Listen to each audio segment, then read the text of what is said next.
సుముఖశ్చైకదంతస్య కపిలోగజకర్ణకః లంబోదరశ్చ వికటో విఘ్నరాజో వినాయకః ధూమకేతుర్గణాధ్యక్ష పాలచంద్రో గజాననః వక్రతుండః. ఆయన యొక్క తొండం ఇలా పక్కకి కుడి పక్కకి తిరిగి ఉంటుంది.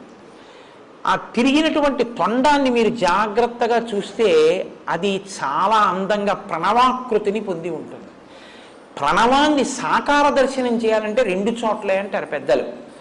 హనుమ సీతారామ లక్ష్మణులు ఉంటే ప్రణవం, అకార ఉకార మకార అన్న నాదం హనుమ ఓంకారం.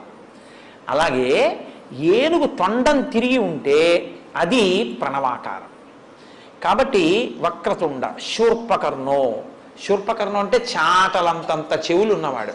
మీరు వెళ్ళి ఆయనకి ఏం చెప్పినా వింటాడు. కానీ వీడికి నేను ఇది ఇవ్వచ్చా ఇవ్వకూడదా ఆలోచించి ఇది ఇస్తే వీడు పాడైపోతాడరా అనుకుంటే చాటలో చెరిగి మంచి నుంచి చెడును అవతల పారేసినట్టు పిల్లాడు తెలియక ఏదో ఇలాంటివి అడుగుతుంటారని చెరిగి అవతల పారేస్తాడు.